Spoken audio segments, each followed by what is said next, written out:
Check on Air. Check Ivan réinvente la radio tous les jeudis soirs entre 18h et 20h dans Check on Air.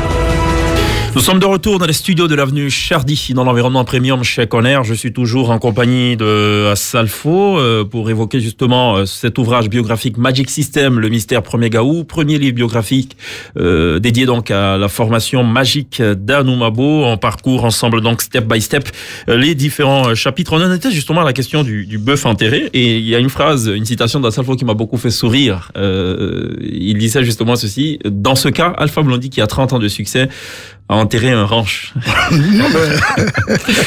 Magic System, c'est 10 albums en 20 ans de carrière, soit une moyenne d'un album tous les 2 ans, 14 titres par album en moyenne, 152 chansons, une dizaine de distinctions honorifiques, plus de 5 millions d'albums vendus à travers le monde, 3 disques de platine, 16 disques d'or. Et c'est surtout un lead vocal supporter de l'ASEC Mimosa qui fraudait avec son jeune frère Manaja qui nous a rejoint pour assister au match du club jaune et noir. Tu le revendiques aujourd'hui ou pas? Tu as fraudé pour suivre les matchs? Ben si.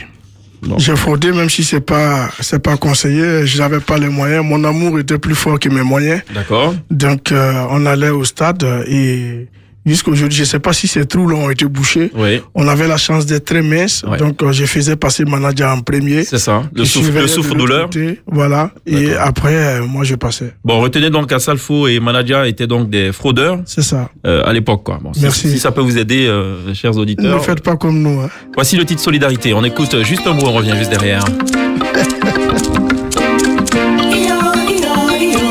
On va le garder en fond sonore, hein, Solidarité, puisqu'on n'a pas suffisamment de temps pour écouter en tout cas ce riche palmarès musical de Magic System. L'auteur du livre Magic System, le mystère premier Gaou, aborde aussi un chapitre qui fait gloser certains. C'est la proximité, voire la promiscuité entre Magic System et singulièrement Assalfo, il est président ivoirien. Certains y voient un opportunisme nauséeux. Vous répondez qu'il n'en est rien à la vérité. Non, il n'en est rien. Je reste toujours dans ma même position. J'ai jamais fait des chansons pour un président ivoirien. J'ai jamais adhéré à un parti politique. J'ai jamais pris position pour un tel ou un tel parti. Je fais seulement que mon métier d'artiste. Et il s'avère qu'aujourd'hui, avec la responsabilité qu'on a, c'est sûr que quel que soit le président de la République qui arrive, il y a une proximité entre nous. Parce qu'aujourd'hui, nous sommes une courroie entre les populations et ses autorités. Et je me sens bien dans ma peau, je n'ai je me reproche rien, je suis pas celui qui sèche ses habits au soleil comme on le dit, parce que je vais pas aller très fort, mais je vais dire que je suis parti d'Anoumabo avec le groupe Magic System pour être là où nous sommes. On n'a pas eu besoin de suivre un chef d'État ou un homme politique pour être là où nous sommes. Et puis en France, les gens n'ont pas fait le rapport tout de suite. En France, il y a eu Chirac, on était avec Chirac. Après Chirac, il y a eu Sarkozy. Avec Sarkozy aussi, c'était pareil. Il y a eu le président François Hollande avec lequel on a pu même voyager. Et il y a eu aujourd'hui Emmanuel Macron. Donc, ce qui veut dire, c'est pas un groupe qui va de partout, mais tous les hommes d'État, tous les hommes politiques qui viennent trouvent que peut-être qu'on dégage quelque chose, une belle image. On essaie de rester nous-mêmes et il n'y a pas un président qui nous refuse peut-être son amitié ou qui refuse d'être avec nous parce que voilà, nous on n'est pas mêlés à la politique. Alors je vais m'appesantir un peu sur ce point-ci. Avec cette faculté à t'entendre avec finalement tous les chefs d'État qui se sont succédés, tu t'es retrouvé en 2008 dans une situation inconfortable qui a achevé d'ailleurs de te convaincre de la sensibilité des relations avec les hommes politiques. À cette date, le dîner que tu partages avec l'opposant d'hier, Alassane Ouattara, aux États-Unis fait écho défavorablement au palais d'Abidjan, occupé alors par l'ancien président Laurent Gbagbo, qui te voit pourtant une affection paternelle. C'est ça, exact. On arrive aux États-Unis pour notre tournée américaine. Il s'avère que l'étape de Washington coïncide avec la présence du président Ouattara à Washington. Le président Ouattara demande à nous recevoir. Il a été premier ministre de Côte d'Ivoire. Il est directeur général adjoint du FMI. C'est un Ivoirien. Même l'Ivoirien lambda, quand on arrive dans une autre ville qui nous invite à manger chez lui, on y va. Donc le président Ouattara, c'est pas n'importe qui. Et tout le monde n'a pas ce privilège-là d'être invité par un monsieur. Il n'était pas encore président de la République, mais il était le directeur général du FMI et c'est un Ivoirien. C'est une fierté pour nous. On n'a pas rasé les murs pour aller voir le président Ouattara. On est allé déjeuner avec lui comme il se devait. On était content, on a même fait des photos. Et à l'époque, il y avait des petites bisbilles et les gens ont voulu profiter de cela pour créer. Mais j'ai eu quand même la chance, après, de discuter avec le président Gbagbo à l'époque, avec son entourage, et ils ont compris qu'il n'y avait rien. Je ne suis pas allé prendre une enveloppe avec le président Ouattara, je suis allé manger avec lui parce que c'était un privilège. Dans ce livre de 176 pages, l'auteur marque une halte et nous présente une fiche descriptive de chaque membre. Étienne Boué Bikou, dit Tino, est présenté comme talentueux et la doublure main tantinée, paresseux. Narcisse Saudois, alias Goudé, est dépeint comme l'ouvrier multitâche qui peine à extérioriser son savoir-faire. Quant à Adama Fani, connu sous le pseudonyme de Manaja, c'est le souffre-douleur d'Assalfo. Manaja qui est d'ailleurs la déformation de manager, parce que c'est lui à l'époque qui était chargé de manager les go, disons-le tout net. Et Manaja et toi, ce n'était pas de l'amitié, c'était de la fraternité, c'est toujours de la fraternité. Tu vas l'adopter d'ailleurs comme un véritable petit frère biologique. C'est un amour et une complicité à tout crin. Au point que, et c'est le plus surprenant, quand tu décides d'arrêter les cours au niveau terminal, il en fait de même en classe de première. Une chose que tu ne vas pratiquement pas lui pardonner. Tu refuses d'ailleurs de lui adresser la parole pendant 3 semaines. Il va en souffrir, il va même en pleurer. Et c'est ce qui va finalement vous réconcilier avec cette phrase forte que tu lui adresses. Sèche tes larmes, sache que où tu iras, où j'irai, tu iras avec moi. C'est ça. Exact. C'est une promesse que j'ai prise avec lui parce que c'était le petit frère que ma mère ne m'a pas donné. C'est ce langage-là que j'ai employé dans Doubéi. Et c'est quelqu'un qui, je sais pas comment créer je dirais pas notre amitié, notre fraternité. C'est la première personne que j'ai connue dans le groupe. Et vous verrez que dans ma vie de tous les jours, Manaja est présent. C'est avec lui que je partage tout. Je dis pas que je partage pas avec Tino et Goudé, mais la relation avec Manaja est une relation naturelle très vieille, qui, au-delà même de la vie de Magic System, était une relation plus fraternelle qui nous rapprochait. Et nos cours avaient des murs mitoyens parce que nous habitions dans 2 cours communes qui étaient opposées, mais bon, on vivait les mêmes problèmes. Je crois que Manaja et moi, quand je connaissais Manaja, j'avais 7 ans, il avait 5 ans. Voilà. Alors justement, vos liens, les liens entre les 4 Gaou sont si forts que les tentatives de vous diviser ont toujours échoué, autant que je sache. Oui, ça a toujours... les propositions n'ont pas manqué. Oui, le plus difficile, là où c'était dur, c'était en 2007, la séparation d'avec Angelo Kabila. Parce qu'on dit que quand le mur est fendu, les lézards et cafards peuvent entrer. Donc beaucoup de personnes ont essayé. Et en tant que grand frère, j'ai essayé de les réunir une nuit dans le froid à Paris, sur les Champs-Élysées, au restaurant Impala. Je leur ai dit, nous, en dehors de nos 4 familles biologiques, nous formons une 5e famille biologique. Notre séparation n'arrangera personne, si ce n'est que ceux qui veulent nous voir diviser. Alors, moi, je vous laisse rentrer chez vous, réfléchissez, et après, on verra si on continue ensemble. Et depuis 2007 jusqu'à aujourd'hui, il n'y a plus eu quelque chose. Cette réunion a été importante pour la cohésion du groupe.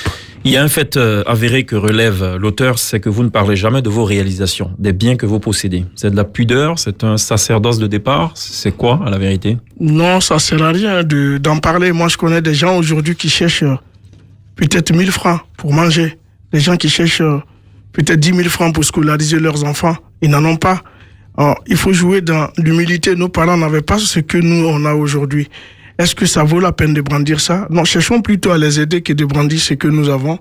Et c'est ce que j'ai toujours dit avec mes 3 gars. On s'est toujours dit, montrer nos valeurs, c'est à nous-mêmes. Nous devons être fiers de ce que nous faisons, mais nous ne devons pas le montrer à qui veut l'entendre. C'est pourquoi il est très rare pour nous de parler de ce que nous avons dans les journaux ou de montrer nos biens dans des clips comme d'autres le font.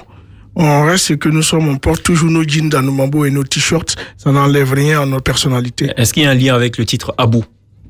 Il y a fortement un lien, parce que Abou est sorti au moment où le mouvement coupé-décalé était en train de braver la jeunesse ivoirienne. Heureusement qu'il y a du mieux aujourd'hui. Abou, on va se l'écouter, mais ce sera juste après les infos dans la 2e partie de Cheikh Oner pour la 2e et dernière partie de cette entrevue avec Assalfo. On se retrouve dans quelques petites minutes. Un titre cultissime devenu un hit d'ailleurs et qui est une invitation à la prise de conscience à l'endroit de la jeunesse ivoirienne singulièrement, mais la jeunesse africaine plus généralement, signé Magic System, dont on reçoit justement à Salfo et à ses côtés donc son jeune souffre-douleur, enfin manager, celui qui avait pour habitude de chercher donc les go, mais qui était aussi censé, comment dire, être un peu ce ciment qui réparait les murs brisés. Enfin, c'était le manager quoi du groupe.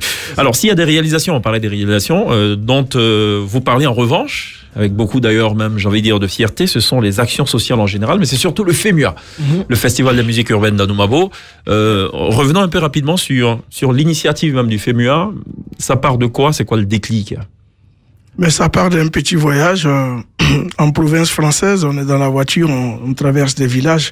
Et à un moment donné, je me retourne, je parle à mes gars, je dis, ben écoute, on voit tous ces villages-là, chacun a un petit festival. Et nous, on vient d'un village qui nous a vu partir et on peut même pas aller chanter, même un jour, pour leur dire merci. Si on rentre en Anoumabo, essayons de faire ça. Et puis après, dans ma réflexion, j'ai dit, mais il faut pas seulement qu'on aille chanter, on demande nos matériels, il faut qu'on laisse au moins quelque chose. Mais qu'est-ce qu'il faut faire? J'avais la chance d'avoir Olivier Capot qui jouait dans le championnat anglais. Je l'appelle, j'ai dit, donne-moi des jeux de maillot. On arrive, on donne le concert et on offre les jeux de maillot. Et le lendemain, on voit tout le monde est content et les gens nous demandent si l'année prochaine on reviendra faire la même chose. C'est de là qu'est parti le FEMUA. Et c'est un retour d'ascenseur justement à cette bourgade qui vous a vu naître. C'est ça. Et cette inspiration de mettre sur pied un festival vous a aussi inspiré un autre titre, c'est Anoumabo. Yeah, Anoumabo.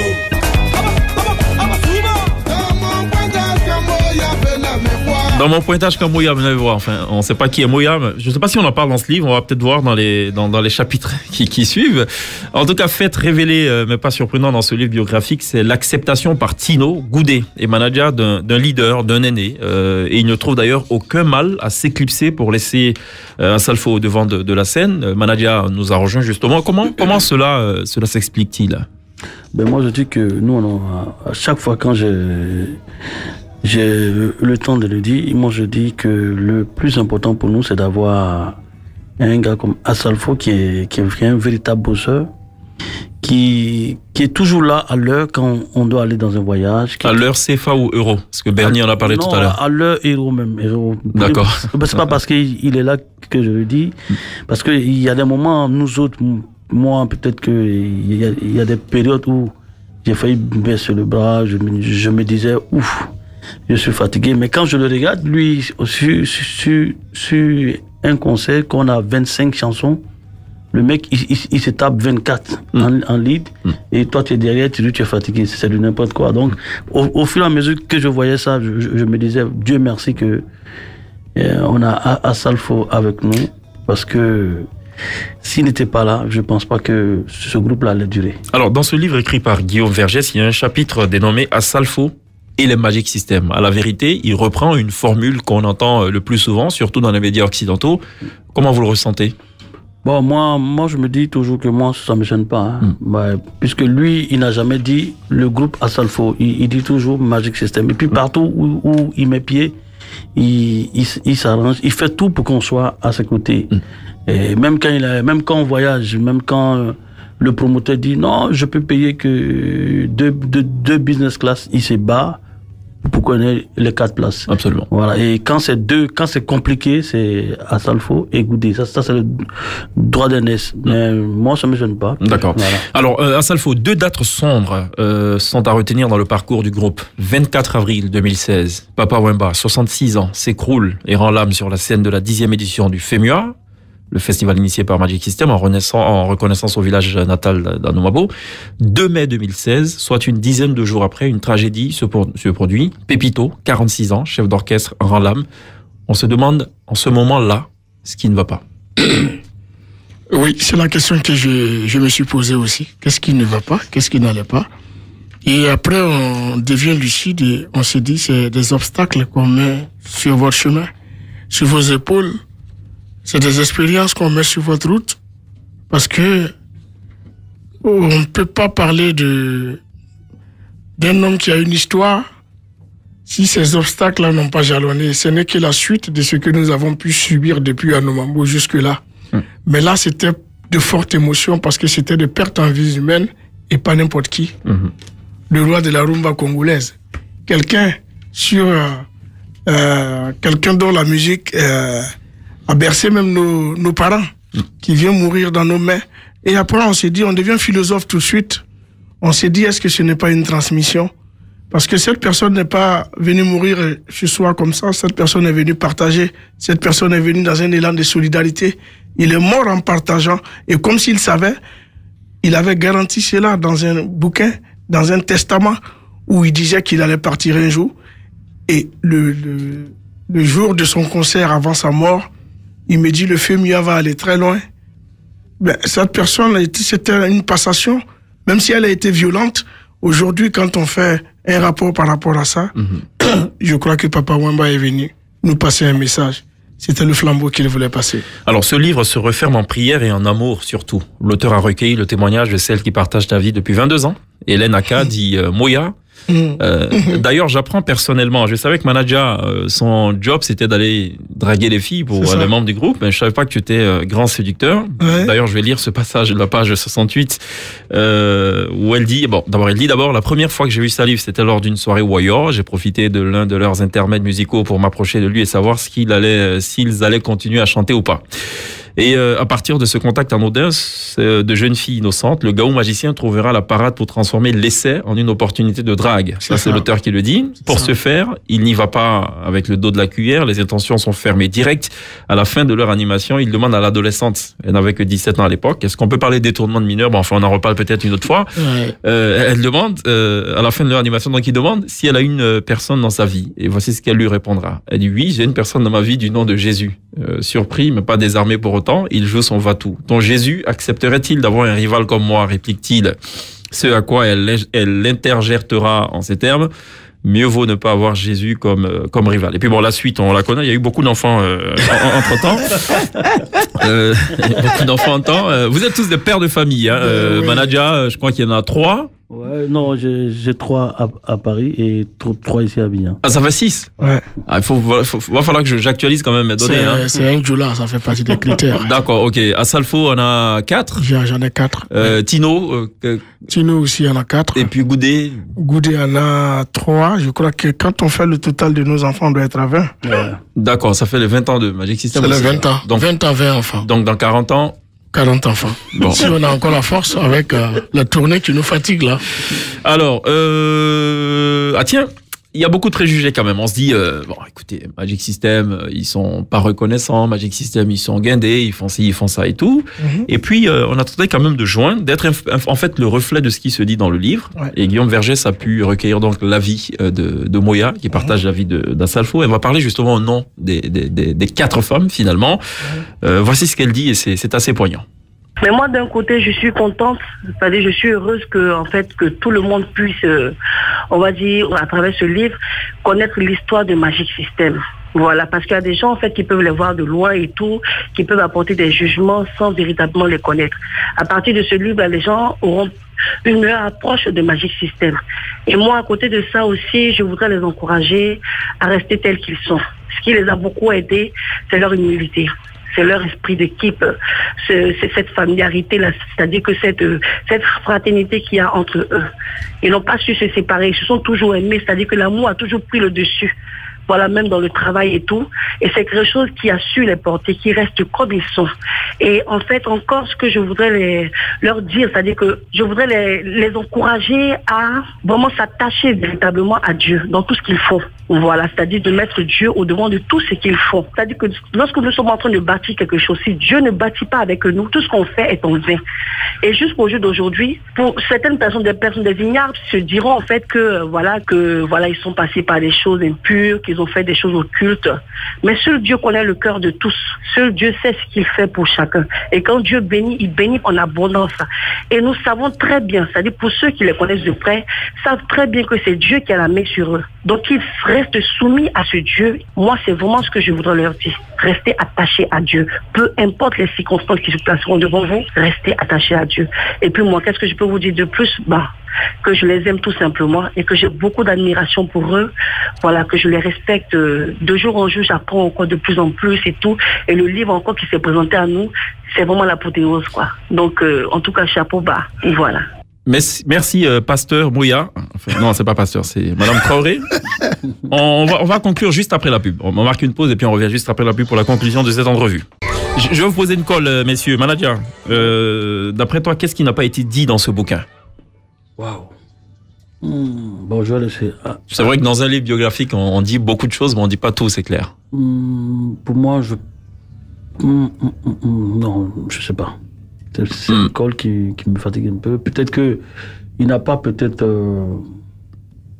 parlé directement du nom de nos parents, c'est tout. Ouais, le nom de mon père, le nom du papa d'Assalfo. Si, quand même. On va dire, si. Oui, d'accord. Salif, il y a quelque chose qui manque, tu penses, ou pas? On ne peut pas tout raconter. Il y a certainement des choses qui manquent, mais sur le tas, peut-être, je ne peux pas dire. Parce que la vie de Magic System ne peut pas se rencontrer en seulement 176 pages. L'essentiel peut être dit, mais pas toute la vie. Il y a des choses sûrement qui ont manqué. Je ne sais pas s'il a pu raconter le scandale, non, la catastrophe du Pointe-à-Pitre à Marie-Galante. Non, il n'en parle pas. Voilà, où le bateau... si. Le bateau a disparu avec nous en pleine 2 heures du matin. Si, absolument. En pleine mer, voilà. Vous avez flippé, ça a été le plus long voyage de votre vie. C'est ça, exact. Donc, il y a pas mal de choses aussi qui n'ont pas été... Mais sur le champ, on ne peut pas le... Absolument, mais en tout cas, il y a beaucoup de choses qu'on découvre dans cet ouvrage, beaucoup de révélations que même moi, qui pensais connaître Magic System, Assalfo, Tino, Goudé, Manager, même vous. Ok, merci beaucoup pour cela. Voilà, donc je découvre des choses dans ce document préfacé par Maurice Bandama, ministre de la Culture et de la Francophonie. Une belle œuvre en tout cas que je vous recommande vivement, disponible depuis le 16 avril dans les kiosques référencés et puis depuis le 12 avril donc en Hexagone. Assalfo, Manager, merci d'être passé. Merci beaucoup. Merci pour cette première interview exclusive, donc dédiée donc à la sortie de ces livres. Je ne crois pas qu'il en aura encore, parce que le reste, c'est le livre qu'il faut lire. Absolument. Voilà, il faut voir. Avant de partir, je voudrais appeler tous ceux qui ne l'ont pas encore d'aller, parce que ce livre, en dehors d'être un livre qu'on peut lire pour se cultiver, ça peut être une bible thérapeutique. Pourquoi? Parce que dans ce livre, il y a beaucoup de choses. Dès les 10 premières pages de ce livre, on apprend, parce qu'aujourd'hui, les gens ont tendance à baisser les bras dès le premier obstacle. Quand ils liront ce livre, ils sauront que dans la vie, il ne faut jamais baisser les bras. Et ça vient faire taire aussi les rumeurs sur un certain nombre de sujets jusqu'ici restés donc sans réponse ou partiellement répondus. Merci aussi pour la belle dédicace, tiens, à Assalfo. Je vais montrer au cadreur. Voilà. Je ne sais pas ce qu'il a écrit, mais bon. Je vais relire. Voilà. Merci pour cette dédicace. J'ai eu un pour le meilleur de sa génération, Cheikh Ivan. Bonne lecture à toi et très fraternellement. Merci Assalfo, même si tu es passé maître d'en rajouter beaucoup dans tes commentaires. C'était donc cette entrevue avec Assalfo. On poursuit Cheikh On Air. Merci et puis rentrez bien surtout. Merci beaucoup. Cheikh On Air. Cheikh Ivan réinvente la radio tous les jeudis soirs entre 18h et 20h dans Cheikh On Air.